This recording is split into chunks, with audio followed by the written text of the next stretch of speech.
Hello, it's Kaleb Irey. Today we're going to be talking about universal design in the classroom, and I'll also be presenting some visual metaphors for diversity in the classroom. First off, we're going to start with universal design. So some key things to know about it are that it's important because it's going to be for the inclusion of all different kinds of people. Usually when we talk about it, it would be for people with disabilities, mostly people with, in a wheelchair or people who may be blind, but it's actually usually pretty helpful for a lot of other different types of people, hence the word universal in there too. And another thing to know about it is it's usually pretty necessary in a public place to make sure all different kinds of people have access to different events or different things to see. But, of course, on private property it may not be as necessary because the people who maybe live at a house or own a private business or something like that may not need the access themselves, but might need to, get some sort of access for their friends or other family members who might have some sort of disability or need extra help with accessing the area.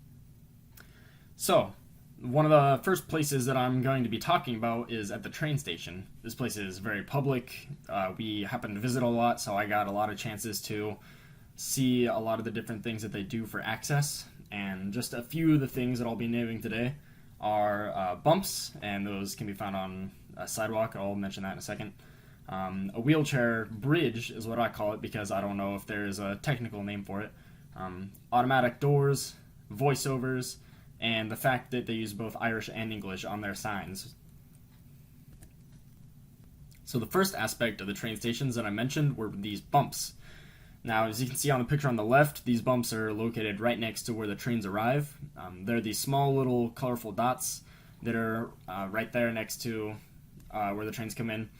Basically, their main purpose there, I believe, is to keep people who may be blind from overstepping into the train area, because that would, of course, be very dangerous for them. But it can also be helpful for anybody else who may be able to see, but could just not be paying attention, or maybe is pushing a cart and not realizing how close they are, or something to that effect. I'm sure it can also help parents who say to their kids maybe to stay behind the bright yellow line or something like that, just like the words say there too next to the line. So there's a lot of cool uses for these dots, but they are for sure something that can help everybody stay away from the train area. The next thing from the train station that I noticed I got to see a couple times was this funky little wheelchair bridge, is what I'm calling it. And so you can see there on the left that there was somebody who had a wheelchair, and he needed to get on the train, of course. And so we saw a couple of times that the conductor or some other sort of railway worker would pull out that little ramp bridge that you see in the picture on the right there, and it would just go right across the gap. That way they wouldn't have to pick up the person in the wheelchair or anything like that, and it was very useful. I'm sure that even people who do walk but maybe can't lift their legs as much, or maybe have to kind of shuffle, so possibly elderly people, I'm sure that this sort of bridge would also help them out a lot, because they would also need some sort of way to get over the gap that could be between the station and the train. So it could be helpful for other people than just people maybe who are confined to a wheelchair. But it's definitely a pretty cool thing I got to notice a couple of times. It's very useful for them. Another thing that we kind of take for granted sometimes is just automatic doors. So you can see that the guy on the left there is just walking through the doors. He doesn't have to open it or anything necessarily. But on the right there, you can also see two different types of buttons that they had, actually. But the coolest part about this was that it was just simply a button that you would have to press to make the doors open. So it didn't require too much labor to get in or out of the train. And so this could be especially helpful for somebody maybe who doesn't have as much mobility, or maybe missing an arm or something like that could affect whether or not they could open a door, something that most of us would take for granted, just being able to open or close a door. But the fact that they have these easy buttons that somebody can just press, it's definitely very cool. It helps people access the train a lot easier. The next thing I noticed at the train station and on the trains too is the voiceovers they would use. So I didn't know necessarily what kind of picture to use for this, so I just included a picture of one of the train stations. But essentially there are two different voiceovers that would come on. One would be when you're waiting on your train, it would usually alert people to know where the next train that was arriving was going, so they knew whether or not that was their train they need to get on. And then when you're actually on the train, they would usually have a voice that came on in the cabin. They would alert people to what the next station is the train is stopping at. So it was very useful, I'm sure, for people who maybe had some sort of a sight impairment, or somebody maybe who was even blind, but also other people who may not have been paying attention, and just in general, maybe people who had a lot of kids they had to wrangle, and so they couldn't necessarily pay attention to which station they were arriving at. But nonetheless, they're very useful, and I even found them very useful when I was there too, because of the same reasons. I would be listening to music, or I'd be sleeping or something like that, and I'd be woken up, or something to that effect, where I would be alerted that I need to be getting off soon, and it was very useful. So it was a really cool way that they thought to implement a universal design into the trains in that way as well. And then one of the last things that I would mention is the fact that they had a lot of instructions and signs and everything like that all over the railway in both Irish and English. So as you can see there on the bottom picture, there's a name of one of the towns both in Irish and English, and then on the picture on the top they actually have where the train is going in Irish. So it was really cool because I'm sure some of it was linked to their pride and their own Irish heritage, but it was also very useful for people who maybe only knew English or only knew Irish, and so that's not necessarily a disability per se, but it's definitely something that they took into account when they were making these trains and designing all the signs and everything like that. And it's not limited to just signs either, but the voiceover even would alert people to the next station in Irish and English both, and even the train maps would be in Irish and English both on the train. So it was definitely a really cool thing and made the whole trip a lot easier. Besides the train station, another place that we spent a lot of time was just walking around on the sidewalk, of course, in the middle of Dublin, or even in Galway, or even down Greystone streets. So it's definitely another place where we got to see a lot of things, and so very public again, so they really had to make sure they had it accessible to a lot of different types of people. So we're going to talk about bumps again, so I won't spend too much time on that since we already mentioned them. And then some beeping and the walking or waiting signs. So here we are at bumps again. Of course, as we saw earlier with the trains, these bumps are mainly implemented to let people know that they're close to something that maybe they need to stop. So in this instance, they have bumps on the end of these sidewalks so people know that they're getting close to the edge of the sidewalk and maybe walking into traffic. Another example of universal design was the beeping that we constantly heard when we were on the streets in Dublin, for sure. But as you can see there in the middle picture, there's a little button that you would press to walk across the street at the crosswalk. So what would happen is when a group of people is standing there, it would be beeping very high-pitched and very quickly, and then as soon as the crosswalk was okay to cross, for those maybe who couldn't see well, or some people were blind or could have not been paying attention, or whatever the case may be, the beeping would change pitch and change speed. That way there was some sort of change that was indicated and the person knew they could cross safely.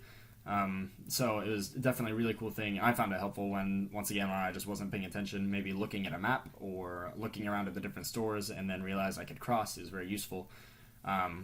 And so you can see on the right there another picture of a crosswalk with one of the buttons again.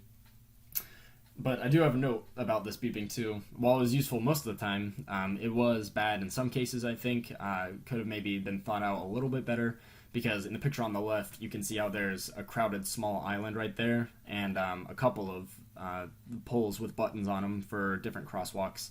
So that area is right there in the middle of a street, and probably 2 or 3 different crosswalks are around it. So while these people are standing there, they are hearing the beeping, but the beeping could be coming from any of the 2 or 3 poles that are surrounding them, so they don't really know sometimes which way is the safe way to cross unless they're sticking their ear right up to the correct pole to know. So in most instances, it was very helpful, and I'm sure to somebody who was blind or somebody who maybe was paying attention to their kids or something like that, it was very useful. But just in that smaller instance where there would be a lot of them near each other, I thought that could have been thought out a little bit easier. But for the most part, it was very useful. And just the last thing that I noticed was something that we probably take for granted here in America too, but there are these signs that tell people when to either walk or when they need to wait and can't walk because traffic is going to be expected to come quickly. It was very useful, I thought, for me, because sometimes I couldn't tell where cars were coming from on the streets or anything like that, but it was just very clear of red and green, stoplight sort of thing. And it was very clear that one person was stopped and the other person was in a walking position. So it was just to somebody who may be deaf or somebody who, maybe couldn't see or just couldn't read English or Irish or anything and just needed symbols instead. I thought it was definitely really useful, so they knew when it was supposed to be safe to walk. And of course, sometimes it wasn't necessarily safe because there would be crazy drivers who would try to hit Dr. Roper, for example. But for the most part, the signs were pretty helpful, and I thought it was a really good design because the fact that they use symbols and colors instead of just relying on words. So it's definitely pretty cool. And then when you put that in conjunction with the beeping and the other the bumps and the ramps and everything like that, I thought Ireland had done a pretty good job at trying to make their sidewalks very accessible and tried to make them pretty useful for a lot of different types of people. So just some other ideas of bad universal design is the fact that some sidewalks were in fact too narrow, and I'll show you a couple pictures I took here in a second.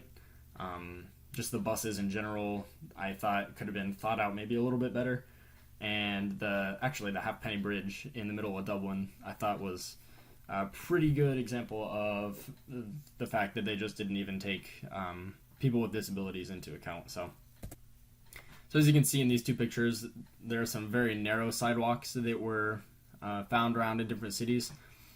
And it normally wouldn't be a problem for, a kid or somebody like Jordan who's really thin. Just those different types of things where they don't necessarily have to worry about how narrow the sidewalk is. But in some cases, that was actually a pretty bad thing because, for example, if somebody's in a wheelchair, then you can see how maybe on the bottom picture a wheelchair would surely not fit onto that sidewalk. So what is that person supposed to do besides trying to find another route? And that's put the person out of their own way because somebody didn't take into account how other people may need larger sidewalks. So it can be very difficult. Or even people with strollers or people on bikes maybe. I saw another picture of a couple of people who were going around on the sidewalks and they had to basically kick past each other because how thin the sidewalk was. So just a couple different things like that maybe it could have been thought out better or possibly could have been unavoidable, but nonetheless it was not necessarily designed for everybody, so that definitely needed to be fixed in some regard. And then another thing that I mentioned was buses. So you just have a picture there of people waiting for the bus and then a couple of buses there. But I noticed when we were going to Galway, for example, I don't recall them having any sort of accessibility for people in wheelchairs. So, for example, if somebody like that or somebody with a stroller or some other sort of disability like that was coming along, they would have to just basically be lifted up into the bus, from what I could tell. And even then, it was still a very small area for them to be able to sit. So I don't know how much they thought about people in wheelchairs being able to get on these buses. So I'd have to say it was pretty bad design, at least from what I could see. Like I said, there could have been other instances where maybe I wasn't around and they had some sort of ramp like the trains did, or, thought out something else like that. But I just thought overall they could have maybe had a couple more designs in there that were better accessible for all the different types of disabilities people may have. So,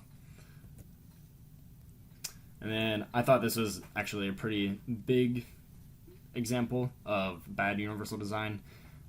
Granted, the Halfpenny Bridge was built a couple of hundred years ago, but I think if they wanted to, they could have probably fixed it by now with ramps or something like that, some other sort of wheelchair accessibility, because it's a landmark, and if people are trying to get there but they can't climb steps, as you can see the people in both pictures here can, then they would definitely have trouble with getting up into the middle to be able to look over the river. There are other bridges and things like that, so it's not necessarily a problem for them to get across the river, but once again, it puts them out of their own way, and they can't get the experience of going over the bridge like just about everybody else can. So yeah, I thought it was interesting that this landmark here was something that even lacked good universal design. So, and those are just some examples of good and bad universal design. So now we're going to be switching into metaphors for different types of diversity in the classroom. So just as important, of course. But today we're going to be talking about a metaphor for white privilege, a metaphor for gender diversity, socioeconomic diversity, cultural diversity, and linguistic diversity, all in the class. So my first metaphor is going to be that white privilege is smoking. So the first idea to draw from this is the fact that smoking is clearly very bad for the people who do the smoking and the people around them. And just in the same way that white privilege is bad for just about everybody, because while people who are white might not be intentionally hurting people around them, they still are. So it's something to keep in the back of your mind. But essentially, the idea is that smoking is usually correlated with cancer. So it's not that smoking will give somebody cancer, but is for sure something that just about anybody would think about the first time they hear smoking. And in the same way, when somebody's white, it's not that they are necessarily given better job opportunities just because of the color of their skin, but it seems to be highly correlated with that fact that usually white people may be picked over other people of other colors. So that's definitely something to take away from this. But also, once again, the secondhand smoking idea, that the person who's smoking may not be getting cancer themselves, but it could still hurt the people who are secondhand smoking. In the same way, the people who are white may not be getting good job opportunities, but maybe people of color are being discriminated against anyway, and they are feeling the effects of white privilege, even though the white person isn't. So it's definitely something that's difficult to battle, but it's something that we need to be mindful of in our class, and something that we need to really make sure we crack down on, and because nobody who doesn't smoke wants to see other people smoking. We should try to get rid of smoking as much as we can, in the same way that we should try to get rid of white privilege as much as we can, because every kid is just as important in your class. So, and then another idea I had was that gender diversity is fish and chips. Of course, fish and chips were around all over the place in Ireland. You really couldn't turn a street corner without seeing about 10 shops, which is good. All the fish and chips are very good. But the idea is that essentially, whenever we would walk into somewhere, it seems like the two options for different types of fish they had were cod and hake. So that could represent the two genders, is that you would usually get boys and girls. However, sometimes you would go around and see salmon or haddock or other things like that that are still, very good fish, but they're rare. In the same way, you might have somebody who's transgender, or somebody who maybe doesn't affiliate with any sort of gender, and so those types of people are very rare, but you still have to account for them. And the fact is that you would want to still be able to try out all these different types of fish, because they're all very flavorful, and they all are something that you want to make sure you don't miss out on. In the same way, you would still need to reach out to all of your different kids, because you don't want to miss out on any of them. You want to be able to experience all of their lives and be able to build into their lives as much as you can, despite whether they're a guy or girl or transgender or those different things. And you can't let your own fears get into that, and you can't let your own prejudices or maybe your own gender even get into it. because in the end, they're just all fish or they're just all kids, and you just need to be able to teach each of them appropriately. My next metaphor is that cultural diversity is cobblestone. That's because so many different cultures can kind of start mixing together when they're in the same place, like all the different rocks of cobblestone might. In the background you can see the pier at Dunleary. We spent a day there, and this is where I got that idea, because of all the different cobblestone walks. But another idea is that cobblestone is very strong when it's together, and it helps form good pathways for people to walk on, or even walls for people to be protected by. So there are a lot of different good things that cultural diversity may do in our society, like that of building good walkways for different racial groups to be able to achieve success. And so that cultural diversity is something we should strive for in our classroom too.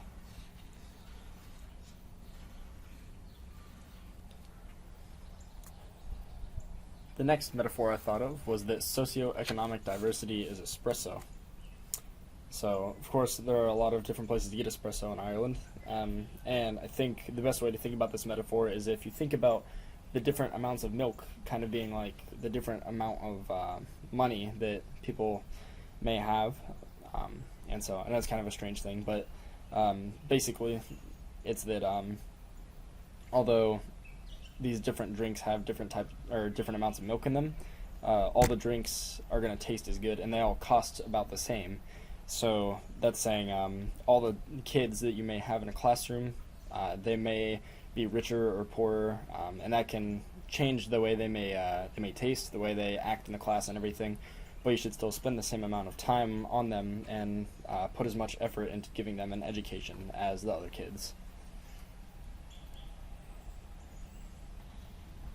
My final metaphor is that linguistic diversity is the health market. So this is one of the coolest places I got to visit, I think, and you can see the picture in the background there. But basically, I was trying to decide between this being a linguistic diversity or cultural diversity, because the two often are very close to each other.